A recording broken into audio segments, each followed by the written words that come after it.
Hello everyone, हम लोगों ने एवरेज एक्सीलरेशन इन यूनिफॉर्म सर्कुलर मोशन कंप्लीट कर लिया। अब सारे डेरिवेशंस हो चुके हैं, सारी टर्मिनोलॉजी हम लोग जान गए क्या क्या होती है सर्कुलर मोशन की।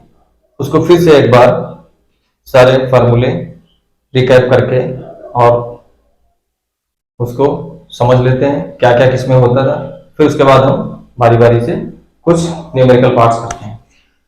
तो हम लोगों ने सर्कुलर मोशन पढ़ा, बेसिक टर्मिनोलॉजी। सर्कुलर मोशन को हम लोगों ने डिवाइड किया यूनिफॉर्म सर्कुलर मोशन में और दूसरा नॉन यूनिफॉर्म सर्कुलर मोशन, एनयूसीएम और यूसीएम। इसकी बेसिक डेफिनेशन हम लोग डील कर चुके हैं, हम बता चुके हैं इसके बारे में। यूनिफॉर्म सर्कुलर मोशन में क्या होता है? Magnitude of velocity, that means speed. Speed इसको क्या बोलते हैं? स्पीड। मैग्नीट्यूड वेलोसिटी को कैसे लिखते हैं? v से। This remains constant. अब वो चाहे लिनियर स्पीड हो चाहे वो एंगुलर स्पीड हो, दैट मींस ओमेगा का magnitude, that means omega, this is also constant. और टेंजेंशियल एक्सीलरेशन का मैग्नीट्यूड हम लोग जान चुके हैं, at is equals to r into alpha, और r इंटू अल्फा की वैल्यू क्या होती है? D omega by D T. ये भी पढ़ चुके हैं बाय डेफिनेशन। तो अगर ओमेगा कांस्टेंट है तो उसका डिफरेंशिएशन भी जीरो हो जाएगा। अगर ओमेगा कांस्टेंट है तो कांस्टेंट का डिफरेंशिएशन क्या हो जाएगा? Zero. That means tangential acceleration is zero in uniform circular motion. दूसरा रेडियल एक्सीलरेशन हम लोगों ने पढ़ा, A R is equals to, ये सारी इंस्टेंटेनियस वैल्यूज है, पहले बता चुका हूं। ये पढ़ा हम लोगों ने वी स्क्वायर बाई आर, किसी भी पर्टिकुलर पॉइंट पे, किसी भी पर्टिकुलर इंस्टेंट पे ये वैल्यू है। तो वी स्क्वायर बाई आर ये केवल यूनिफॉर्म सर्कुलर मोशन में केवल सेंट्रीपिटल या रेडियल या नॉर्मल, सारे नाम है इसके, यही एक्सीलरेशन अगर करेगा, बाकी ये वाला टेंजेंशियल एक्सीलरेशन जीरो होगा और अल्फा भी जीरो होगा। अल्फा क्या है? Angular acceleration. ठीक है, एंगुलर एक्सीलरेशन केवल एक कन्वेंशनल तरीका है, परसेप्शन है एंगुलर वेलोसिटी, एंगुलर एक्सीलरेशन की डायरेक्शन को दिखाने का। ठीक है, कि उसके राइट हैंड थंब रूल के इधर को होता है, बाकी उसकी हमने बताया कोई इमेजिनरी चीज है, वो डायरेक्शन अज्यूम की गई है क्लॉकवाइज और एंटी क्लॉकवाइज रोटेशन को परसेप्शन बनाने के लिए, समझने के लिए कि क्लॉकवाइज हो रहा है एंटी क्लॉकवाइज। ठीक है, तो ये डायरेक्शन वगैरह सारी चीजें हम लोग कर चुके हैं, बार बार वो रिपीट नहीं करेंगे, अदरवाइज आप कंफ्यूज हो गए। चलिए, तो ये हमारा केवल एक्सीलरेशन दिस एग्जिस्ट करेगा इन uniform circular motion. Tangential zero हो गया, अल्फा भी जीरो हो गया, D omega by D T चूंकि जीरो है, दैट मींस क्या हो गया? Alpha zero. ओमेगा कांस्टेंट है तो D omega by D T होता क्या है? अल्फा। तो अल्फा भी जीरो है और एटी भी जीरो है, ए आर केवल अकर करेगा। ओके, ये था basic. Non uniform circular motion में v जो है इज नॉट कांस्टेंट। v मतलब मैग्नीट्यूड ऑफ वेलोसिटी, मतलब स्पीड इज नॉट कांस्टेंट। और ओमेगा का magnitude, that means omega is also not constant. और ये भी दो तरीके से वारी करता है, हमने बताया था प्रीवियस वीडियो में, उसमें आप देख सकते हो, यूनिफॉर्मली और नॉन यूनिफॉर्मली। उसी के बेसिस पे ये दो टाइप का हो जाता है, uniformly accelerated circular motion and non uniformly accelerated circular motion. ठीक है, तो ये कांस्टेंट नहीं है तो इसमें tangential acceleration at equals to क्या होता है? r अल्फा, जो हमने प्रूव किया है। और r अल्फा मतलब r अल्फा की वैल्यू होती है डी ओमेगा बाई dt। अगर ओमेगा कांस्टेंट नहीं है, टाइम के साथ वेरी कर रहा है, तो डी ओमेगा बाई dt का वैल्यू जीरो नहीं होगा, ये डिफरेंशिएशन की वैल्यू कुछ ना कुछ आएगी। तो टेंजेंशियल एक्सीलरेशन अगर करेगा और अल्फा होता है डी ओमेगा बाई dt, क्योंकि ओमेगा कांस्टेंट नहीं है तो डिफरेंशिएशन भी कांस्टेंट नहीं, दैट मींस अल्फा भी अकर करेगा, comma alpha is equals to D omega by dt, ये भी अकर करेगा। और रेडियल एक्सीलरेशन जो सेंट्रीपिटल एक्सीलरेशन है वो तो हमेशा ही अकर करेगा, v स्क्वायर बाई आर और v को अगर हम आर ओमेगा डाल दें तो आर ओमेगा स्क्वायर भी लिख सकते हैं। तो ये सारा चीजें मैग्नीट्यूड सबके हमने लिख दिए, बाकी वेक्टर फॉर्मेट में प्रीवियस वीडियो में सारी चीजें बता चुके हैं विद प्रूफ।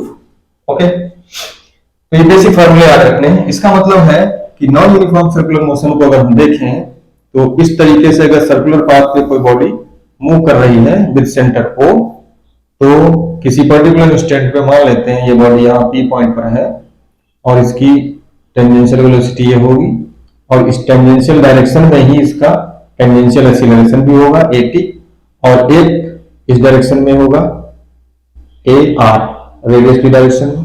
तो ये दो एक्सीलरेशन इसमें अकर करेंगे। ठीक है, अब अगर हम जानना चाहते हैं इसका नेट एक्सीलरेशन क्या होगा, तो दोनों एक्सीलरेशन 90 डिग्री पे हैं।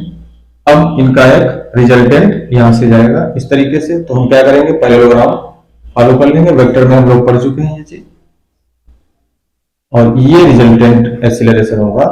This is the A, only A क्या है, नेट एक्सीलरेशन या रिजल्टेंट एक्सीलरेशन, जो कि टेंजेंशियल और रेडियल का समेशन होगा। तो अगर हम वेक्टर फॉर्म में लिखें ऐसे A इज इक्वल टू, तो लिखेंगे AR vector plus A tangential vector, both are perpendicular to each other AT and AR। तो अगर A का मैग्नीट्यूड लिखना चाहें तो क्या लिखेंगे, ये मैग्नीट्यूड, तो ये मैग्नीट्यूड है AT, चूंकि ये AT है तो ये भी AT और ये AR, तो पाइथागोरस लगाएंगे तो under root AR square plus AT square. तो नॉन यूनिफॉर्म सर्कुलर मोशन में नेट एक्सीलरेशन कितना हो गया, under root AR square plus AT square, मतलब टेंजेंशियल एक्सीलरेशन का स्क्वायर रेडियल एक्सीलरेशन का स्क्वायर का सम का रूट, ये होगा नेट एक्सीलरेशन। ठीक है, ये नेट एक्सीलरेशन हो गया। यहां पर नेट एक्सीलरेशन क्या होगा, अगर यूनिफॉर्म सर्कुलर मोशन हो रहा तो ओनली दिस वैल्यू, क्योंकि टेंजेंशियल वैल्यू तो 0 होगी, तो यही हमारा नेट एक्सीलरेशन हुआ करेगा। ठीक है, तो अगर यूनिफॉर्म सर्कुलर मोशन की बात करें तो only one component which is tangential, जो वेलोसिटी की डायरेक्शन है वही टेंजेंशियल एक्सीलरेशन की डायरेक्शन होगी। टेंजेंशियल एक्सीलरेशन हो, सॉरी इसमें तो होगा ही नहीं, तो वेलोसिटी की डायरेक्शन ये है और एक इसमें केवल होगा कौन सा, रेडियल होगा। टेंजेंशियल तो इसमें अकर ही नहीं कर रहा, AT क्या है 0।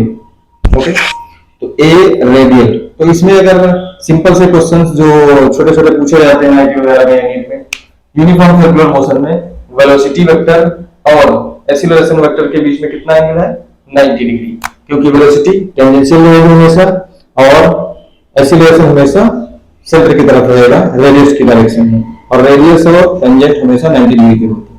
तो यहाँ पर वेलोसिटी और एक्सीलरेशन के बीच में π/2 या 90 डिग्री का एंगल। बट यहाँ ऐसा नहीं, जब भी हम वेलोसिटी और एक्सीलरेशन के बीच में एंगल की बात करते हैं तो वेलोसिटी और एक्सीलरेशन, तो केवल एक्सीलरेशन बोला गया, दैट मींस नेट एक्सीलरेशन। तो नेट एक्सीलरेशन इसमें केवल AR है, टेंजेंशियल एक्सीलरेशन 0 है, इसलिए नेट एक्सीलरेशन और वेलोसिटी के बीच एंगल कितना है, 90 डिग्री। यहां पर नेट एक्सीलरेशन ये है और वेलोसिटी की डायरेक्शन टेंजेंट की डायरेक्शन में ही होगी, इधर भी वेलोसिटी है और इधर ही टेंजेंशियल एक्सीलरेशन भी है, तो वेलोसिटी और नेट एक्सीलरेशन के बीच में ये एंगल बना, या यूं कहा जाए कि टेंजेंशियल एक्सीलरेशन और नेट एक्सीलरेशन के बीच में एंगल क्या है, एक ही बात है, या वेलोसिटी और एक्सीलरेशन के बीच कितना एंगल है, एक ही बात है, angle between acceleration and velocity. तो अगर ये थीटा एंगल हम मान लेते हैं और ये लेंथ जो है वो AR है और ये लेंथ है वो AT है, तो tan थीटा इक्वल्स टू क्या आ जाएगा, यहां से tan theta equals to AR by AT, radial acceleration upon tangential acceleration, इन दोनों के मैग्नीट्यूड का ratio, this is given tan theta. तो थीटा इक्वल्स टू क्या लिख देंगे हम लोग, tan inverse AR by AT। यहां से हम एंगल फाइंड आउट कर लिया करेंगे एक्सीलरेशन और वेलोसिटी वेक्टर के बीच में। ठीक है, ये एंगल निकालना है तो 90 में से थीटा माइनस कर दीजिए, तो नेट एक्सीलरेशन और रेडियल वेक्टर के बीच एंगल आ जाएगा, सिंपल। तो ये हमारा एंगल निकालने का फार्मूला, मतलब डायरेक्शन बताने का कि किस एंगल पे नेट एक्सीलरेशन है, टेंजेंशियल डायरेक्शन से या वेलोसिटी की डायरेक्शन से, और ये मैग्नीट्यूड बताने का। तो ये जो फार्मूले हैं इन पे आईआईटी में क्वेश्चंस पूछे ही गए हैं, नीट और आईआईटी में पूछे ही जाते हैं मेंस में। ठीक है, और बाकी फंडा तो हमेशा यूज होता है, चाहे वो मेन्स हो चाहे एडवांस्ड हो। तो this is the net acceleration. अब किसी के दिमाग में आ रहा होगा सर उसका क्या हुआ, जो हमारा एंगुलर एक्सीलरेशन है, तो एंगुलर एक्सीलरेशन होता है alpha is equal to D omega by D T. इसकी वैल्यू हमेशा किधर होती है, राइट हैंड रूल लगाएंगे इस डायरेक्शन में होती है, ठीक है। डायरेक्शन को हमने बस केवल कन्वेंशनल डायरेक्शन उसकी एज्यूम की है, यूज किया है राइट हैंड थंब रूल की, इसकी डायरेक्शन को इधर लिया करेंगे, ऐसा कुछ होता नहीं, बट इसकी मैग्नीट्यूड होती है D omega by D T, ठीक है। तो ये हमारा एंगुलर जो पैरामीटर्स होते हैं वो केवल क्या बताते हैं, उस सर्कुलर मोशन या एंगुलर मोशन का डायरेक्शन ऑफ रोटेशन, किस तरफ को वो रोटेट कर रहा है, एंटी क्लॉकवाइज या क्लॉकवाइज, ये बात बताएगा कितनी तेजी से वो एंगल चेंज कर रहा है विद रिस्पेक्ट टू टाइम। तो हमने बताया था प्रीवियस वीडियो में कि आपकी तरफ डायरेक्शन है तो आपको क्या लगेगा, एंटी क्लॉकवाइज, आपसे दूर है अवे है तो क्लॉकवाइज, और कितनी स्पीड से वो अपने एंगल को चेंज कर रहा है वो ये मैग्नीट्यूड बताएगा, ठीक है। तो ये हमारा एंगुलर एक्सीलरेशन का, तो वो एक अलग सेपरेट पैरामीटर है। बाकी जो ये मोशन हो रहा है उससे रिलेटेड जो मेन पैरामीटर्स हैं, टेंजेंशियल, रेडियल, ये सब ये सारी चीजें इसमें हो गई, ठीक है। तो ये basic relationships non uniform circular motion और यूनिफॉर्म सर्कुलर मोशन में हमें याद रखनी है।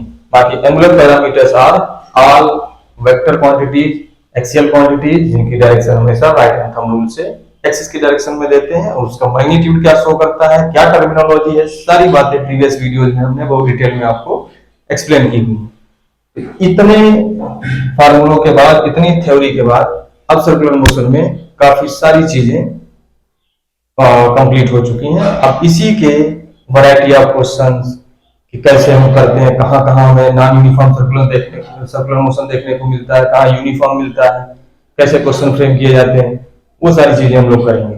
जैसे हम किसी स्ट्रिंग से एक स्टोन बांध के और इस वर्टिकल सर्किल में हम इसको रोटेट कराने लगे, ये स्टोन ऐसे रोटेट कर रहा है, तो इसका मोशन कैसा होगा, नॉन यूनिफॉर्म सर्कुलर मोशन, ठीक है।